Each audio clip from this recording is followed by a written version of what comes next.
धीर्धैनं श्रवणपटे यतिवरा महावाक्य जनार्दन सच्चिदानन्दत्वं शरणं ब्रजेश यादवेन्द्रं दयादातं पुंडरीक्षा क्षीरसागरशयनं कमलनयनं नमस्तुते नमामि श्रीहरि। धैर्य से जिसको धारण किया जाता है, कर्णपटुओं से जिनका पान किया जाता है, ऐसे सच्चिदानंद भगवान श्री यादवेंद्र सरकार को मैं नित्य ही चिंतन करता हूँ, नमन करता हूँ। जिनको नमन करने से मंगलादि मंगल तो हो ही जाते हैं, साथ ही में बहुत बड़ा बल मिलता है मनुष्य। वाणी ब्रह्माणी करो, वाणी पर नितवास, राम कथा वर्णन करूं पूर्ण कर्मा आस। मैया मोहे या ब्रज लागे प्यारी, मैया मोहे या ब्रज लागे प्यारी। श्याम रंग ब्रज धाम बन्यो यो, इसमें राधा न्यारी। गोलोकन पारस से निकली, यह राधा प्यारी। मैया मोहे लागे ये ब्रज प्यारी। मेरे अंग गोवर्धन बन गयो, और मैं बन गयो गिरधारी। और मेरे अंग से बरसाने में, और देखो जन्मी राधे प्यारी। दोनों अंग एक ही जानो, राधे गोविंद सृष्टि सारी। और ये ब्रज धाम बन्यो अति पावन, जहां नाचे राधे गोविंद बांके बिहारी। अगहन बास सुरो सुर जानो, देव प्रगट गए भारी।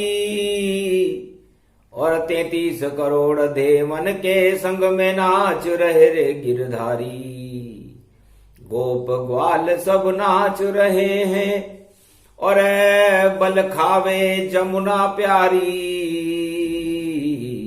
धन्य धन्य ब्रज धाम यो ब्रज है, जहां गोप ग्वाल संग बांके बिहारी। भगवान कृष्ण कहते हैं कि अगन का महीना है, बड़ा महत्वपूर्ण है। अगहन में ज्ञान का अमृत पान करना चाहिए। ये भगवान कृष्ण ने गोप और ग्वालों से, राधे रानी मैया से कहा। ज्ञान का अमृत और ये गीता बड़ी महत्वपूर्ण है। राम रावण की लड़ाई से भी बड़ी लड़ाई महाभारत थी। भाई भाई की लड़ाई थी, और उस कुरुक्षेत्र मैदान में, उस भाई भाई की लड़ाई में मुझे अर्जुन को गीता का ज्ञान सुनाना पड़ा। महाभारत में तो अहंकार रावण के सर चढ़ बोल रहा, और पंपापुर में बाली था, जिसके आगे सुग्रीव डोल रहा। अहम जगत में है बड़ भारी, बुद्धि बिगाड़ देता है सारी।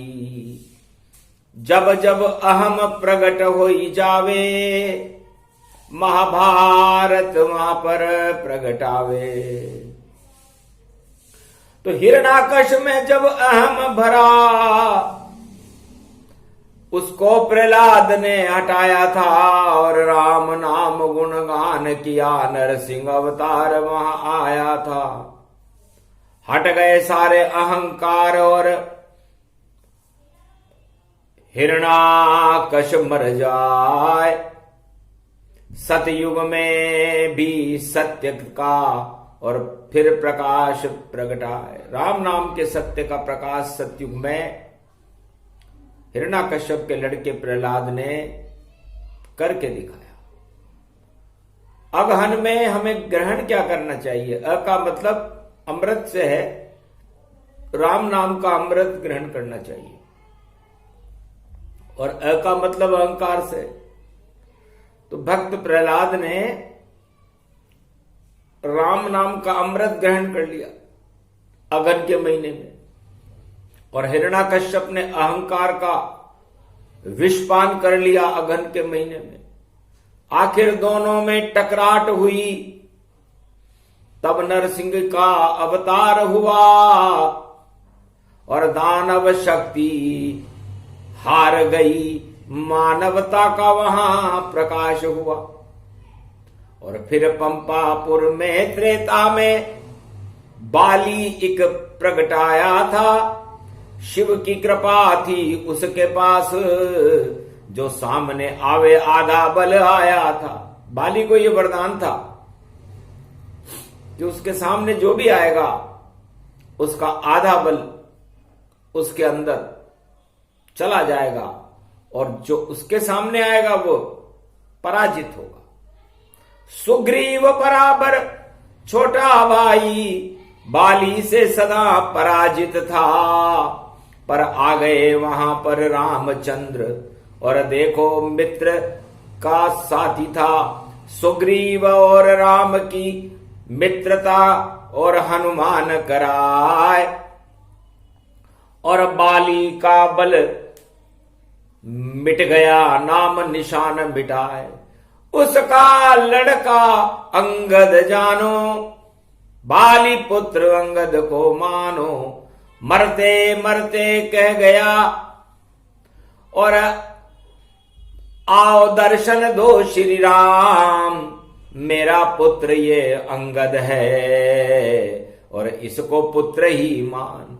गोद बिठाओ आपके, आप हो राजा राम, और जितना बल त्रिलोक में उतना देओ इस अंगद को तमाम। अंगद को दे दो। मेरा बल तो अब नष्ट हो रहा है, क्योंकि आपने 7 ताड़ के वृक्षों के पीछे छिपकर मुझे तो मार दिया।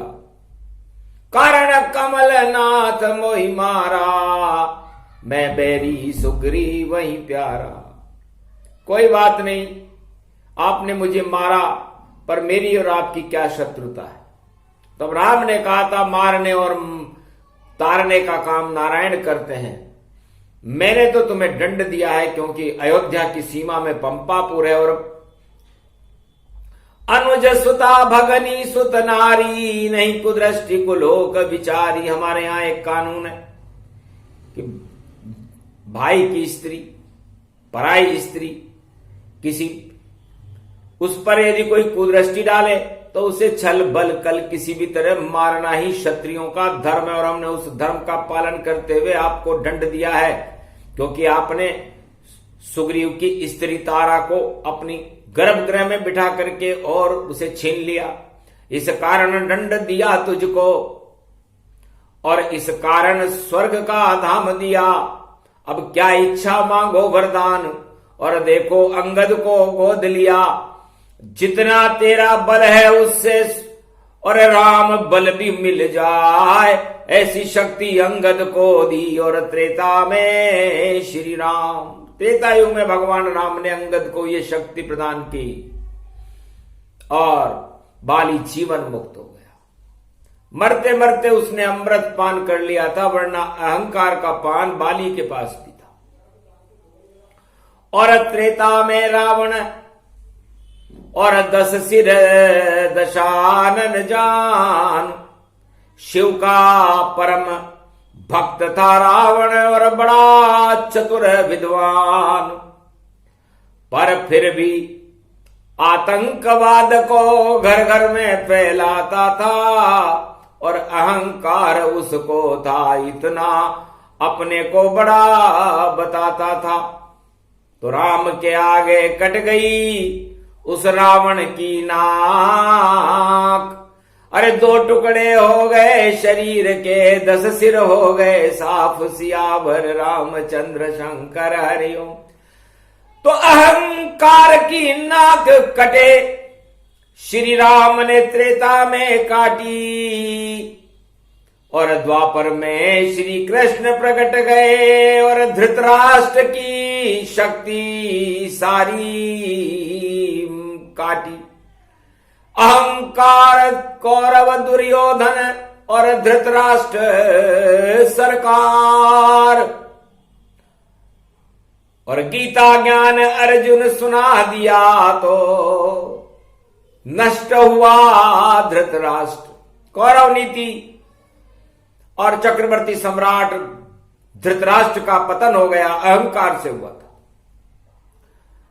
पुत्र वधू की साड़ी खिंच रही और राजा धृतराष्ट्र मौन हो ही जाए, और अपने पुत्रों की हाँ में और देखो हाँ मिलाए, और गलत सलत जो भी कर ले वह सब कानून बनाए।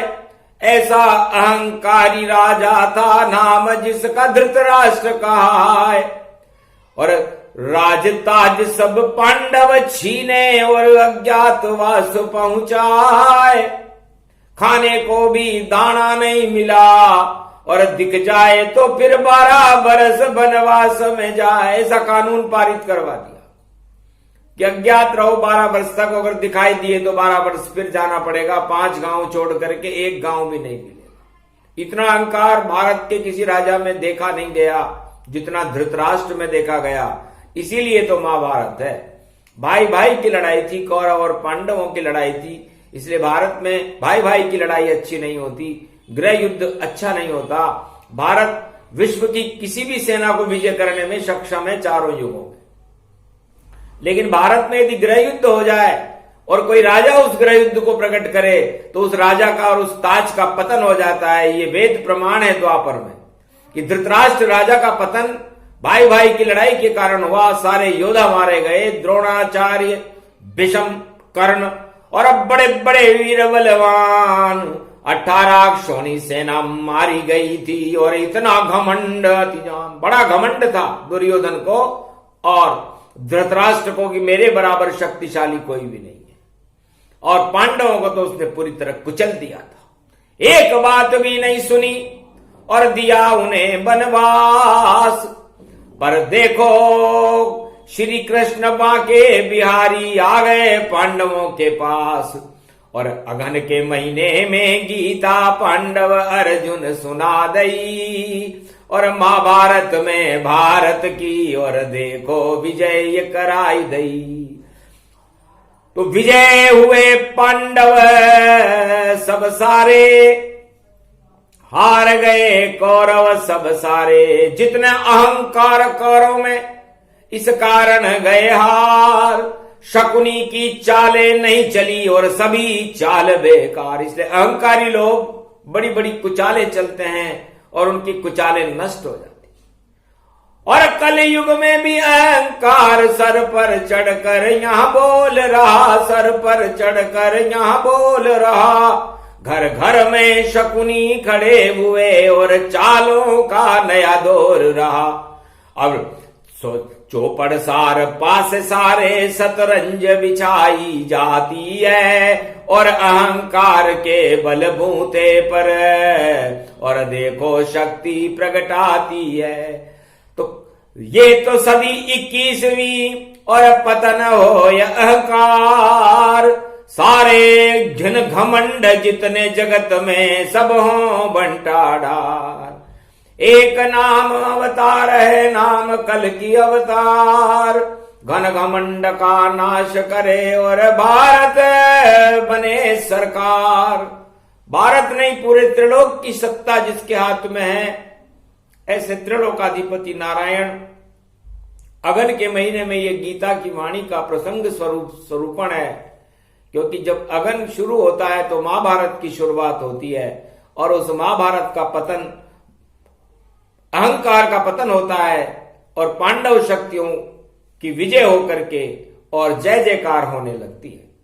चारों युग का आंखों देखा हाल बता रही वाणी, और शंका हो गई थी रावण को, और देखो अवध राजधानी, ये तो अवध का राजकुमार है, और इसको क्यों बनवास दिया, और राम लखन सीता जंगल में इसने क्यों यहाँ वास किया।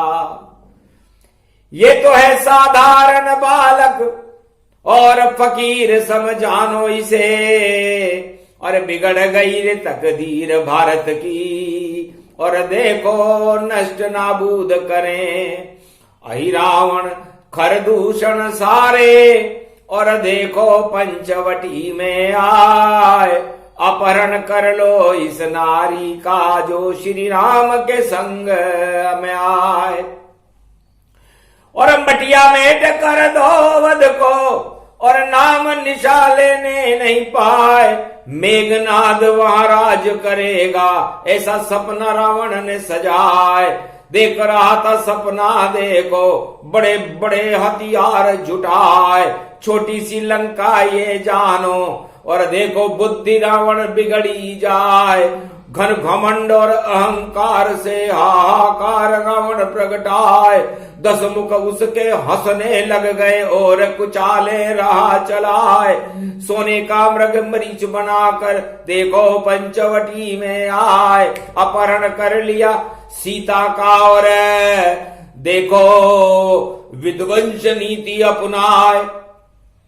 सीता बैठी अशोक वाटिका, और गिद्ध ने देखो प्राण गवाए, रक्षा कर सीता माता की, और देखो स्वर्ग धाम गति पाए, गले लगाया उसी गिद्ध को नाम जटायु पावन जान, दाह संस्कार कर रहे थे उसके देखो रामचंद्र भगवान, ऐसी सदगति मिली जटायु आज तक किसी को नहीं मिल पाए, या तो फिर मिली थी कर्ण को, और श्री कृष्ण सुभद्रा बलराम ने दाग लगाए, अहो भाग कर्ण को जानो जो ये सूर्य पुत्र कहलाए, अहो भाग धन धन ये जटायु जिसने प्राण भी दिए गवाए, और रावण की मति मारी जावे अहंकार इतना प्रगटाए, कूद गए हनुमान लंका में झरझर लंका गई जलाए। अरे 2 ही बंदर काफी रावण तेरी लंका बंटा ढार, अगन मास में बोल रही वाणी, और तेरा होगा बंटा ढार, जो भी अहंकार अपनावे उसका पतन शीघ्र तत्काल, जल्दी हो जावेगा पतन और बोली वाणी ये सरकार। और देखो सा स स स स स स स, और ये तो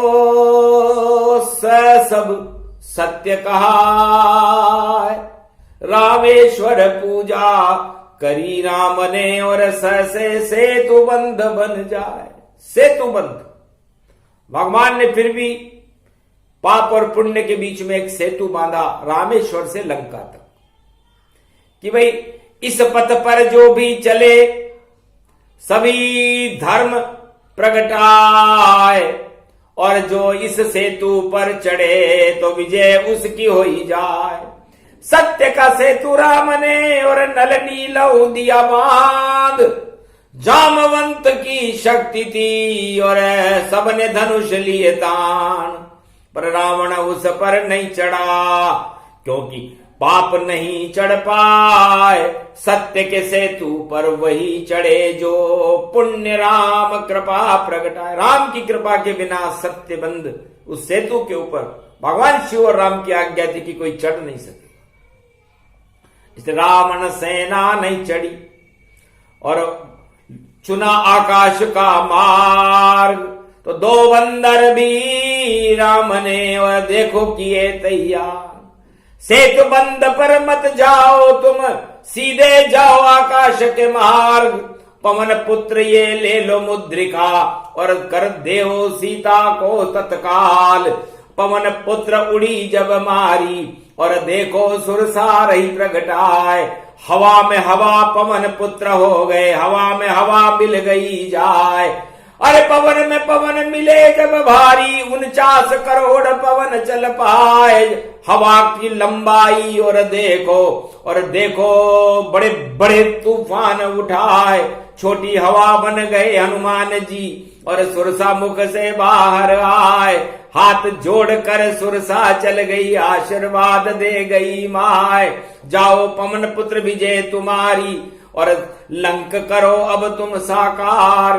और लंकनी के तुम मुक्का मारो, कर दो उसका बंटाढार। घर घर का तुम करो निरीक्षण, क्या शक्ति रावण सरकार। मशक समान रूप कपिधर कर पहुंच गए लंका के द्वार। मंदिर मंदिर प्रतिकर शोधा, देखे वहां पर अगणित जोधा। और महल रूप वैभव गति पाई, सीता नजर वहां नहीं आई। एक विभीषण का घर देखा, राम नाम का लेखा देखा। था पवन पुत्र सर शक्ति भवन, राम नाम भीतों पर अंकित था। तुलसी का पौधा अंदर उसके सा एक सुंदर भवन विभीषण था। लंका के दरबार में एक भवन सच होय, उसी भवन में हनुमान जी पहुंचे अगहन हो। अगहन के महीने में हनुमान जी महाराज प्रवेश कर गए। गुरु कुंभ राशि में प्रवेश कर रहा था। गुरु तत्वानि भूतानि, शिव जी ही तो जगत गुरु हैं। उनका 11वां रुद्र तो हनुमान है। और अगहन के महीने में गुरु भगवान श्री कृष्ण ने जो वाणी में गीता सुनाते हैं, ये गर्भ गीता आपको सुनाई जा रही है। जो लंका का युद्ध है, उस समय शक्ति वैभव गति थी और पति पत्नी ने किया प्रणाम। अहो भाग हमारे जो घर आए हमारे खुद हनुमान। और कैसे आए इस लंका में, यहां कोई तो आ नहीं पाए। घर जिंदा आ जाए यहां पर तो वापस वह जा नहीं पाए। धन्य धन्य तुम रामदूत हो, अतुलित बल के हो तुम धाम। बार बार अगहन के मास में रविवार को करे प्रणाम। सूरज जैसा तेज तुम्हारा कर दो अब उद्धार।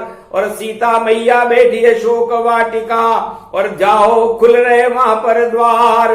देव सभी शक्तियां उसको और माता रूप निहारो जार। और अगहन महीना देखो शुरू है, गुरु कुंभ में है साकार। तब हनुमान उड़ी जब मारी, पहुंचे अशोक वाटिका वारी। जनु अशोक वंगार तब दीन मुद्रिका डार।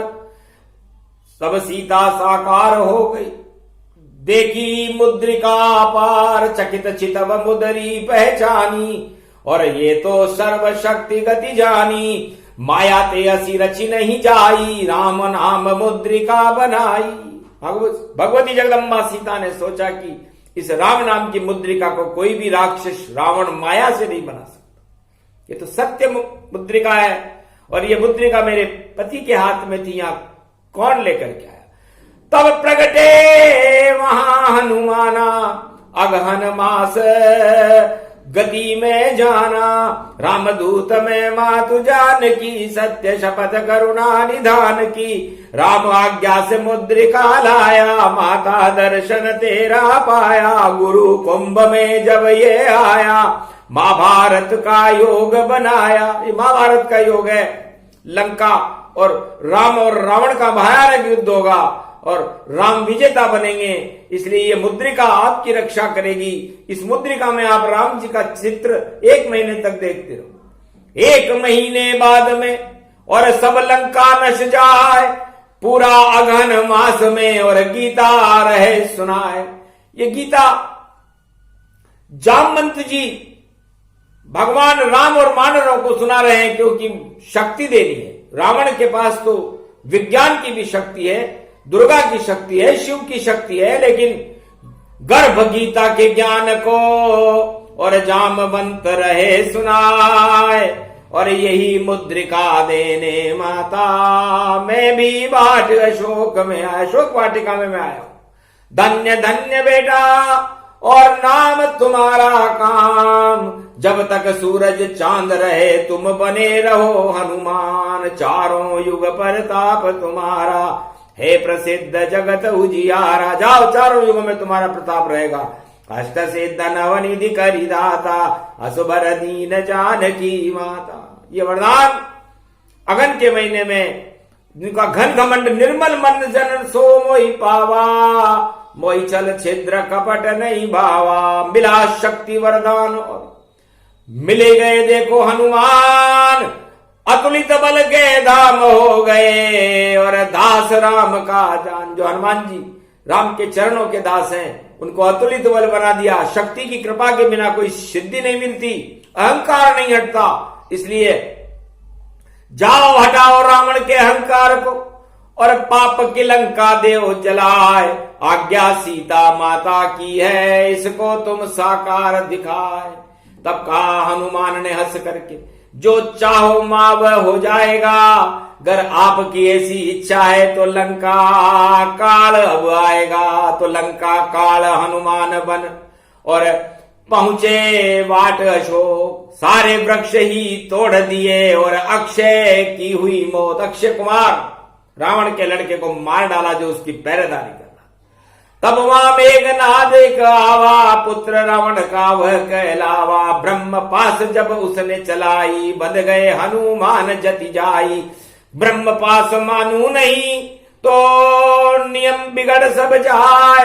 रावण के दरबार में पहुंचे अतुलित बलदाय। हनुमान जी महाराज पहुंच गए, रावण शर्मा गया देख कर और बाका बजरंग स्वरूप। कौन हो वानर जो यहाँ पर और तोड़ फोड़ करे रूप, कौन हो तुम? तब कहा राम का दूत हूं मैं, सीता को रावण छोड़ो तुम। और राम खड़े हैं रामेश्वर के तट पर और उनसे नाता जोड़ो तुम। तब हंसने लगा रावण, और तेरी क्या औकात, अभी बताता हूं तुझे। और रावण यहां सरकार, ये रावण सरकार है, यहां परिंदा भी पर नहीं मार सकता और मेरी आज्ञा के बिना यहां न कोई आ सकता न कोई जा सकता। हंसने लगे हनुमान तो जो इच्छा कर ले, जैसे आया वैसे जाऊंगा। राम सिया जय होए। जयकारा जब राम लगाया, रावण वहां बहुत तिल मिलाया। राम राम बोले लंका में और यहां तो शिव की शक्ति पुजाए। आग लगा दो इसकी पूछ में, ये बानर तो बड़ा चिल्लाए।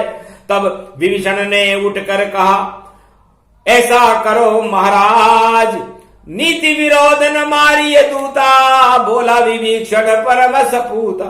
महाराज, दूत को नृप नीति मनाई करती है, दूतों का वध करने में राजन। नृप नीति मनाई करती है, दूत का वध नहीं करना चाहिए महाराज, कोई छोटा मोटा दंड दे दो। तब कहा, बैठ जाओ विभीषण, ये तो रावण की मौज हुई और आग लगेगी इसकी पूछ में। और देखो सूझ और बूझ हुई। सारे पहरेदार बुलाकर तेल वहां कपड़े लाए और झरझर आग लगा दी पूछ में, पर हनुमान नहीं जल पाए।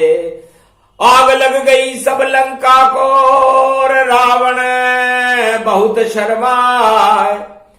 सारी लंका जल गई और आग बुझा नहीं पाए। हनुमान कूदे सागर में अपनी पूंछ बुझाए।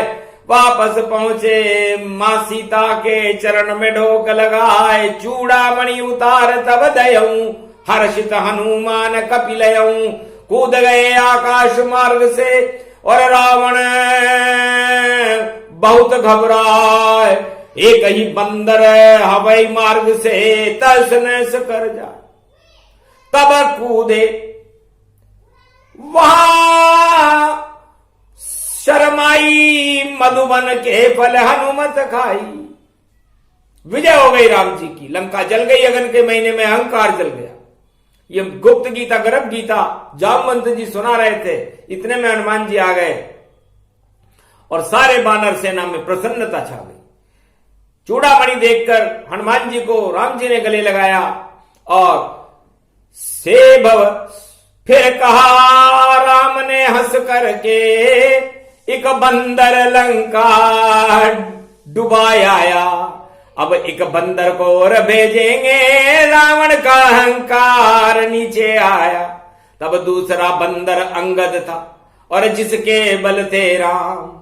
अरे तो लंका में अंधिक बंदर आया बाको, एक बंदर आयो बाको, एक बंदर आयो बाको। अरे लंकावासी सब झांको, एक बंदर आयो बाको। दो ही बंदर लंक में आवे और देखो कर गयो डाको। लंका में पड़ गयो डाको, एक लंक में आग लगा गयो, एक ने गिर मुकट गिरायो। राज ताज सब मुकट गिर गए, ऐसो नाच नचायो। घबरायो रावण बानर देख के, एक बानर पहले आयो और आग लग गई सब लंका में, यो दूसरों कहां से आयो। तब पकड़ लियो उस अंगद को भी, अंगद हाथ न आयो।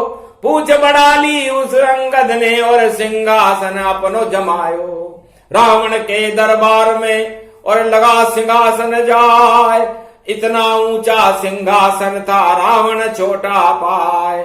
उस पर बैठ गए अंगद गति जाना और डंका लंका में राम भगवाना। डंका बज गया वानर का अंगद रूप समान और इतना ऊंचा सिंहासन था रावण छोटा जान। रावण का सिंहासन छोटा हो गया, अंगद का बड़ा हो गया।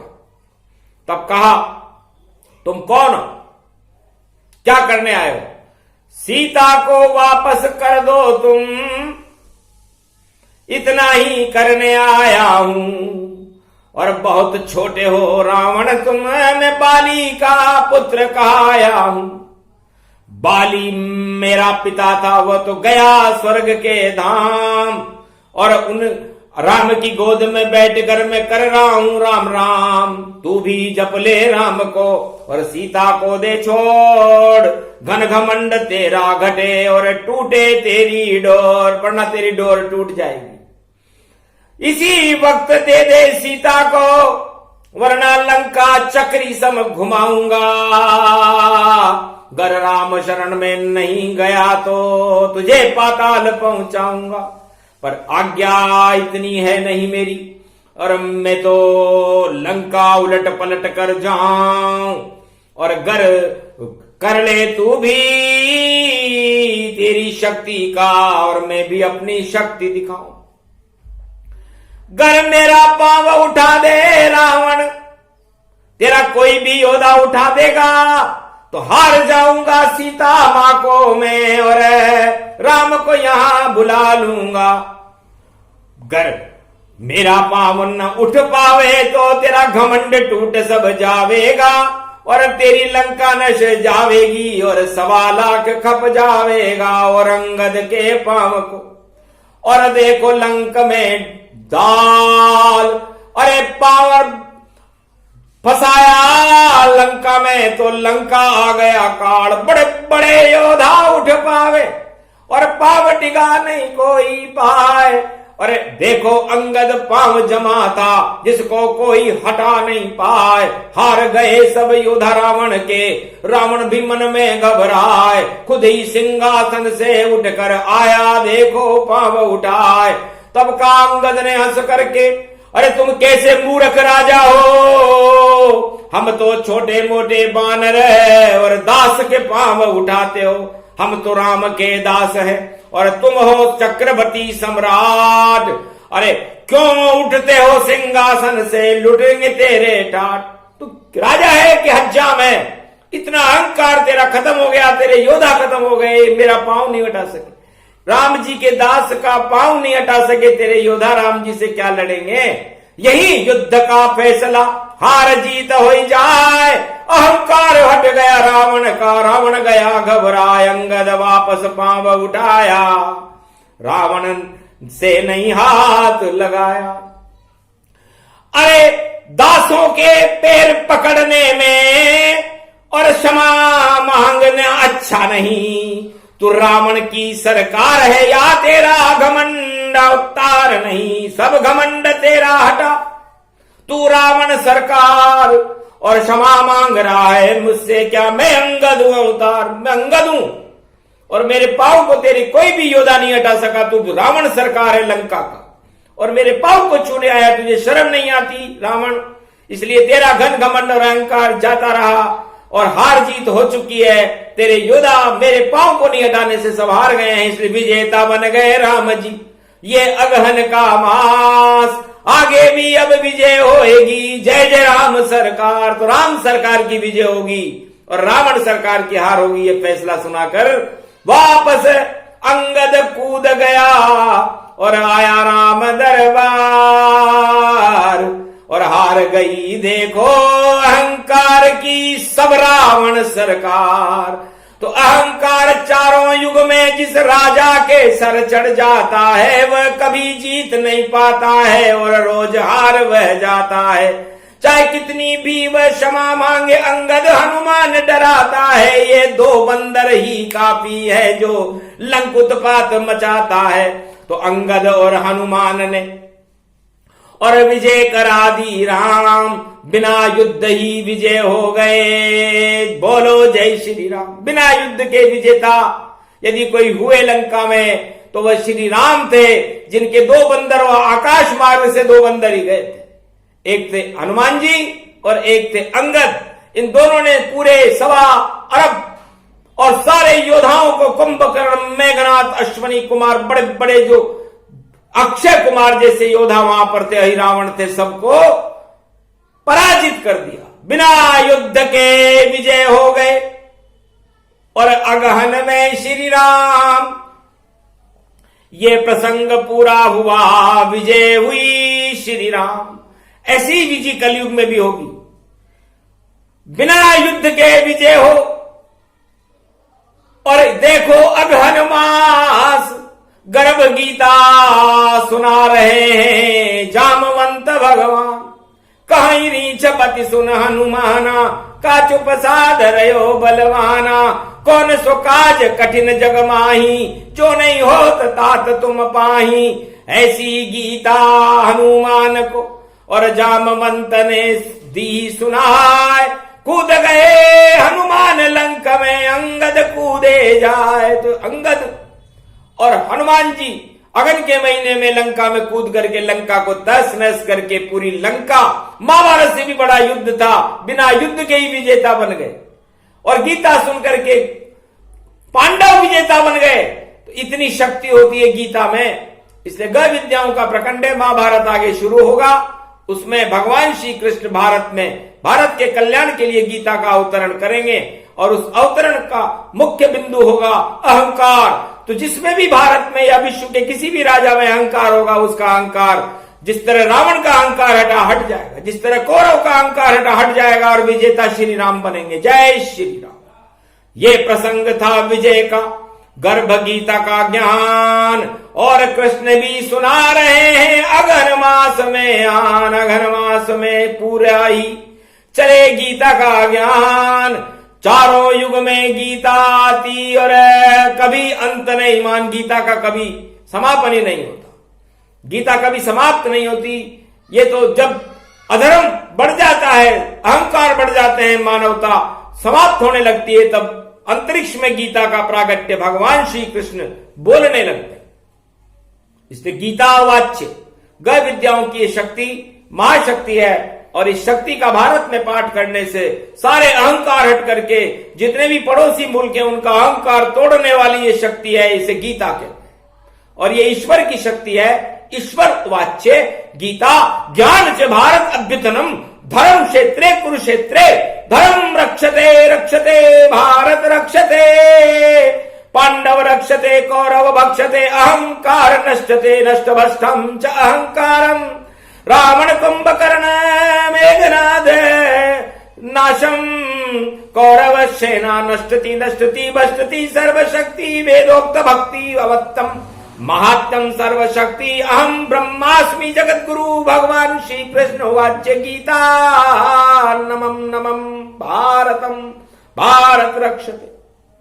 इससे भारत की रक्षा के लिए भगवान हर युग में गीता का अवतरण करते हैं, और जब गीता का अवतरण होता है तो बड़े बड़े राजाओं का अहंकार नष्ट हो जाता है और मानवता का कल्याण होकर के ईश्वर शक्ति और निराकार ज्योति का प्रकाश भारत में फैल जाता है, पूरे विश्व में फैल जाता है और अंधकार हट जाता है। बोलो जय श्री कृष्ण, जय श्री राम। ये प्रसंग जो भी सुने मानव रूप प्रसंग, दानवता का नाश हो और बरसे श्री कृष्ण के रंग। बोलो जय श्री कृष्ण।